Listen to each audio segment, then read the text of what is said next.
কিছু কারণে আমি এই ঘটনাকে আমার শৈশবের সেই ঘটনার সাথে যুক্ত করি, যেটা আমার মা আমাকে বলেছিলেন যে আমার চারপাশে 8জন মানুষ ছিল। বলতে পারেন আমার ষষ্ঠ ইন্দ্রিয়। আমি যখন কোথাও যাই বা কিছু দেখি, যদি কোনো জিনিস আমাকে ক্ষতি করতে পারে বা ক্ষতির সম্ভাবনা থাকে, আমি আগে থেকেই সেটা অনুভব করতে পারি। আরেকটা ঘটনা বলি। আমার কলেজ জীবনে এক বন্ধু ছিল। সে অন্য ধর্মের ছিল, কিন্তু আমি বন্ধুত্বে কখনো ধর্মকে বাধা হিসেবে দেখি না, কারণ সে আমার খুব ভালো বন্ধু ছিল। আমার সাথে সে বন্ধু হয়ে গেলে পরে সে আমাকে তার পরিবারের সাথেও পরিচয় করিয়ে দেয়। তার এক ভাই ছিল যে আইটি ইনফরমেশন টেকনোলজি সম্পর্কিত কাজ করত, আর আমি সেটা খুবই ইন্টারেস্টিং মনে করতাম। তাই আমি প্রায় তাদের বাসায় যেতাম। কিন্তু তার বড় বোন ছিল যে কালো জাদু সম্পর্কে জ্ঞান রাখত। এটা আমাকে খুব অস্বস্তি দিত। তাকে প্রথমবার দেখেই আমার মনে হয়েছিল আমার ভেতরে সিক্স সেন্স আমাকে বলছে এদের থেকে দূরে থাকতে। তবুও বন্ধুত্ব হয়ে যাওয়ার কারণে আমি তাদের বাসায় যাওয়া শুরু করি। একদিন তাদের এক চাচা তাদের বাসায় আসেন, আর আমরা কম্পিউটারে বসে গেম খেলছিলাম। যদিও আমি তাকে জীবনে প্রথমবার দেখেছিলাম, কিন্তু তাকে দেখেই আমার ভেতরে অদ্ভুত এক রাগ তৈরি হয়। আমি গিয়ে তার সাথে খারাপ ব্যবহার শুরু করি, এমনকি তাকে বলি আমার কাছ থেকে দূরে থাকো। আমি নিজেই তখন ভয় পেয়ে যাই আমি এটা কি করলাম, কারণ তিনি একজন বয়স্ক মানুষ ছিলেন। সাধারণত আমি আমার থেকে বড়দের খুব সম্মান করি, কিন্তু সেই মুহূর্তে আমি যেন নিজের নিয়ন্ত্রণে ছিলাম না। তিনি অপমানিত হয়ে চুপচাপ বের হয়ে যান। আমার ভেতর তখন খুব অস্বস্তি হচ্ছিল, এবং আমি বুঝতে পারছিলাম আমার আচরণ একদম স্বাভাবিক ছিল না। আমি আমার বন্ধুকে জিজ্ঞেস করি এই লোকটা এখানে কি করছিল। তখন সে বলে তিনি আমার চাচা। এটা শুনে আমি খুব লজ্জিত হই এবং তার কাছে ক্ষমা চাই। পরে আমি বাসায় চলে আসি। কিছুদিন পর আমি আবার আমার বন্ধুকে জিজ্ঞেস করি তার চাচা কি কাজ করেন। সে বলে তিনি এমন কাজ করেন যেখানে মানুষের সমস্যার সমাধান করা হয়। আমি আবার জিজ্ঞেস করি তিনি কি কোনো খারাপ কাজ করেন। সে বলে আমাদের সাথেও তার খুব ভালো সম্পর্ক নেই। আমার বড় বোন তাকে খুব পছন্দ করে, কিন্তু তিনি টাকার জন্য যে কোনো কাজ করতে রাজি হয়ে যান। যে কেউ টাকা দিলে সে কাজ করে দেন, ভালো মন্দ বিচার না করেই। তখন আমার মাথায় আসে সেই দিন আমার যে অস্বাভাবিক রাগ উঠেছিল সেটা হয়তো কোনো কারণে হয়েছিল। একদিন আমি আমার পরিবারের সাথে বাইরে যাচ্ছিলাম। আমার সাথে ছিল আমার ভাবি, ভাই এবং বোন।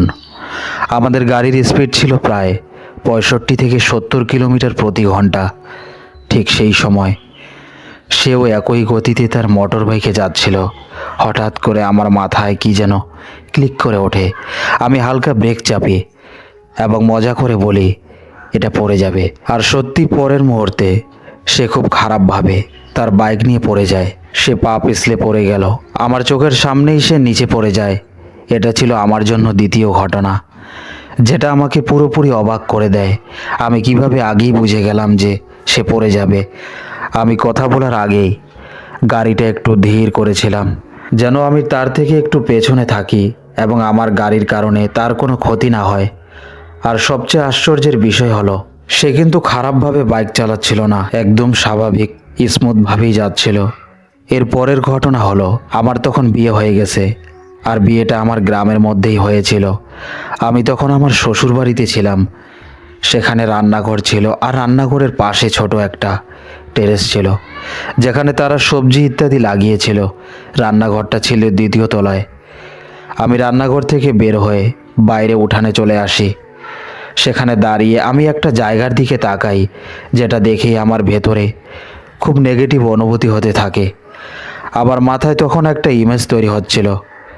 এই জায়গায় বাতাসের চাপ অনেক বেশি আর খুব ডার্ক একটা অনুভূতি।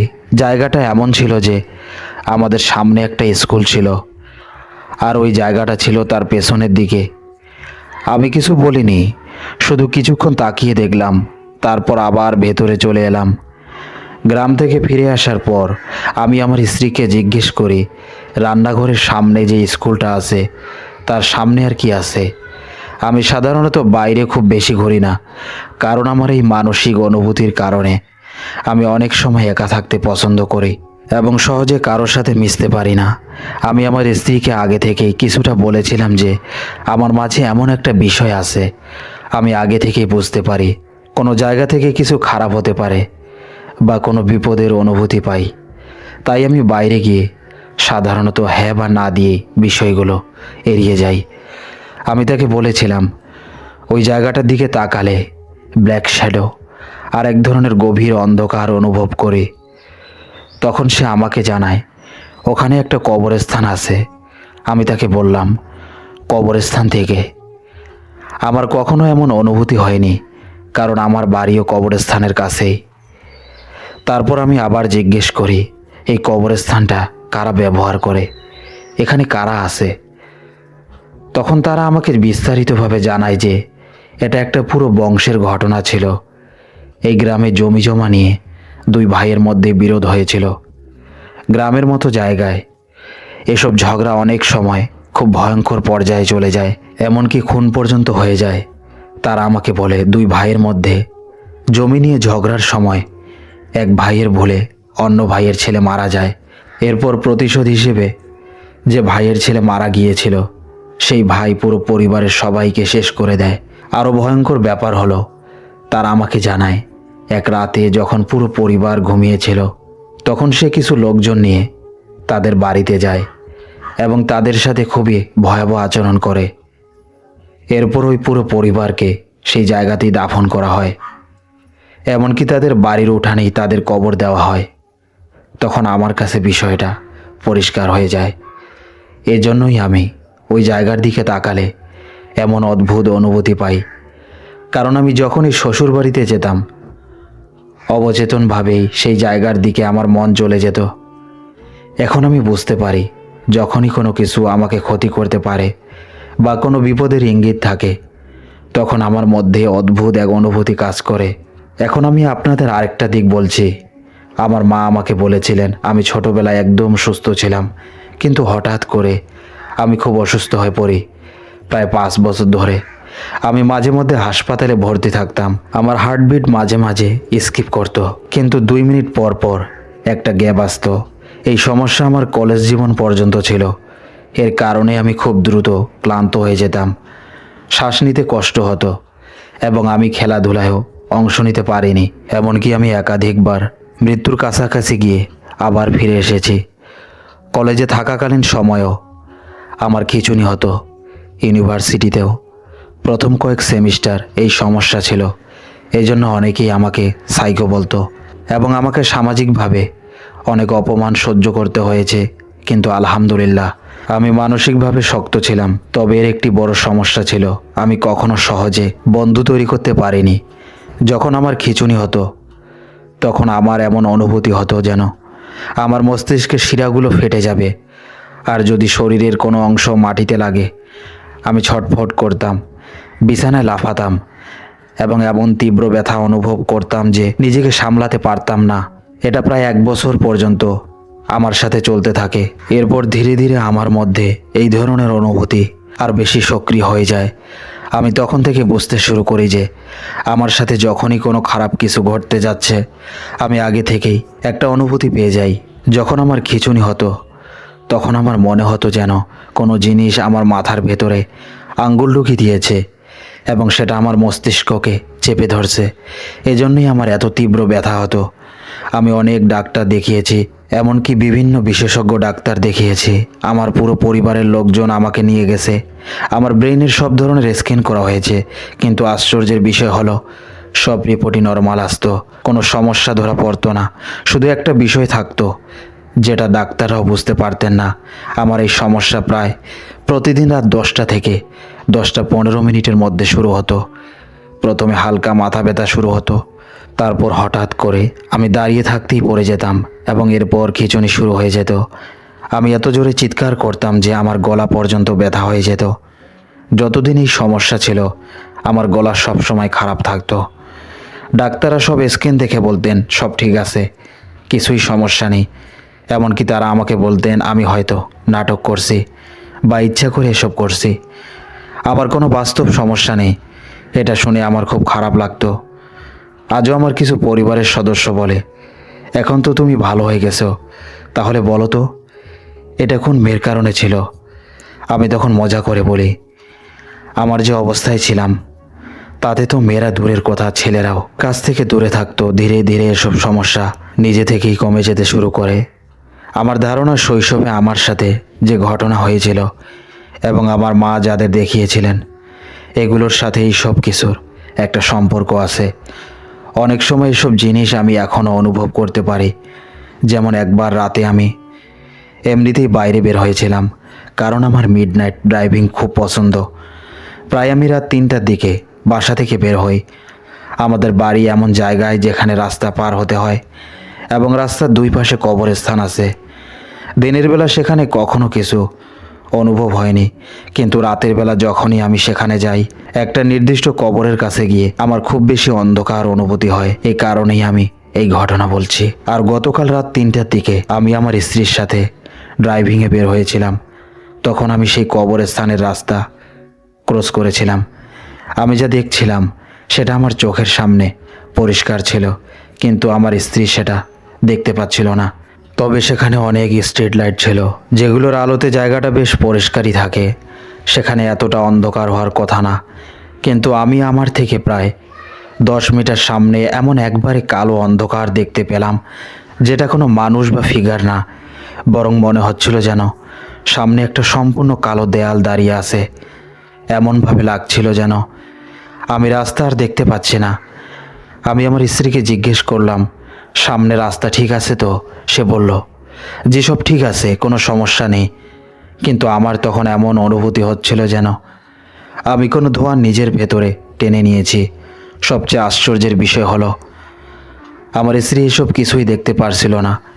আমি তার আগেই গাড়িটা একদম থামিয়ে দেই। আমার স্ত্রী আমাকে জিজ্ঞেস করলো কি হয়েছে। তাই আমি ভাবলাম এই ঘটনাটা আপনাদের সাথে শেয়ার করি, কারণ আমি অনেক দিন ধরেই ঘটনাগুলো বলার পরিকল্পনা করেছি। আরেকটা ঘটনা বলি, যখন আমি ইউনিভার্সিটিতে ছিলাম, আমাদের বাসা এমনভাবে তৈরি ছিল যে বোনদের একটা ঘর, ভাইদের একটা ঘর, আর বাবা মায়ের একটা ঘর ছিল। আমার বড় ভাইয়ের বিয়ে হয়ে যাওয়ার পর তার ঘর তার কাছে চলে যায়, আর আমি সোফায় বসে ঘুমাইতাম। পরে আমি আমার পরিবারের কাছে অনুরোধ করি যে আমার একটা আলাদা ঘর দরকার। আমার বাবা রাজি হন, কারণ আমার অনেক কম্পিউটার ও গেমিং সেটআপ ছিল। তাই তারা 4 স্টোরি বাড়ির স্টোর রুমটা খালি করে মাঝখানে পার্টিশন দিয়ে প্রায় 10 বাই 8 ফিটের একটা ছোট রুম বানিয়ে দেন। সেখানেই আমি আমার সেটআপ করি এবং সেখানেই ঘুমাতাম। এক রাতে আমি ঘুমাচ্ছিলাম, হঠাৎ আমার ঘুম ভেঙে যায়। আমাদের ছাদের মাঝে মধ্যে এমনিতেই শব্দ হতো, কারণ বাড়ির পেছনে ছিল জঙ্গল, আর কোণার দিকে হাওয়ায়, বাতাসে বা প্রাণীর চলাফেরার শব্দ প্রায় শোনা যেত। তাই আমি আগে কখনো এসব নিয়ে খুব বেশি ভয় পাইনি, কিন্তু সেই রাতে ঘুম ভাঙার পর আমি স্পষ্টভাবে কারো পায়ের শব্দ শুনতে পাই, যেটা সাধারণ কোনো শব্দ ছিল না, খুব ভারী জোরালো, যেন কোনো বড় ও ভারী কিছু ধীরে ধীরে সিঁড়ি দিয়ে উপরে উঠছে। আর যতই সেটা কাছে আসছিল, ততই পায়ের শব্দটা আরও স্পষ্ট ও ভয়ঙ্কর হয়ে উঠছিল। শব্দটা আরও জোরে হতে লাগলো। যখন সেই জিনিসটা সিঁড়ি বেয়ে উপরে উঠে এলো, আমি তখন রাতে প্রায় দরজা বন্ধ করে রাখতাম, কারণ আমার সামনে পুরো ছাদ ছিল এবং সামনে ছিল পুরো জঙ্গল। তাই ভয়ে আমি চুপচাপ শুয়ে রইলাম, ভাবছিলাম না জানি কি আসছে। তারপর আমি দেখলাম কেউ যেন আমার দরজার ঠিক সামনে এসে দাঁড়িয়েছে। দরজার নিচ দিয়ে তার পায়ের ছায়াও দেখা যাচ্ছিল, যেন কেউ বাইরে দাঁড়িয়ে আছে।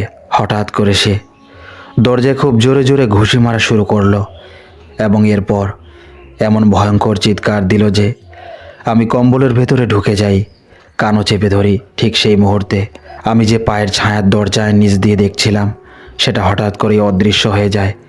পরদিন সকালে যখন আমি দরজাটা দেখি, আমার বাবা আমাকে জিজ্ঞেস করেন, তুমি দরজার সাথে কি করেছো? কারণ আমি আর্টিস্ট ছিলাম এবং প্রায় নানা এক্সপেরিমেন্ট করতাম। কখনো কিছু ভাঙতাম, কখনো আবার জোড়া লাগাতাম। তাই তিনি ভেবেছিলেন আমি হয়তো দরজার সাথে কিছু করেছি, কিন্তু বাস্তবে দরজাটা ভেতরের দিকে চাপা পড়ে গিয়েছিল। আমি তাদের বারবার বলেছি যে আমি কিছুই করিনি, তো এটাই ছিল আমার জীবনের ঘটনাগুলো। যদি ঘটনাগুলো ভালো লেগে থাকে তাহলে অবশ্যই আপনার চ্যানেলে শেয়ার করবেন। তো লিসেনার্স, এটাই ছিল আজকের ঘটনা। আশা করি আপনাদের ঘটনাগুলো ভালো লেগেছে। যদি ঘটনা ভালো লেগে থাকে তাহলে ভিডিওটি লাইক করতে ভুলবেন না, আর কমেন্টের মাধ্যমে জানাবেন ঘটনাগুলো আপনাদের কেমন লাগলো। আর যদি আপনি নতুন হয়ে থাকেন তাহলে চ্যানেল অবশ্যই সাবস্ক্রাইব করতে ভুলবেন না এবং বেল আইকন অন করে দিন, যাতে নতুন নতুন হরর স্টোরি নোটিফিকেশন পান। সবাই ভালো থাকবেন। আবার দেখা হবে নতুন কোনো ঘটনা নিয়ে ইনশাআল্লাহ। আল্লাহ হাফেজ।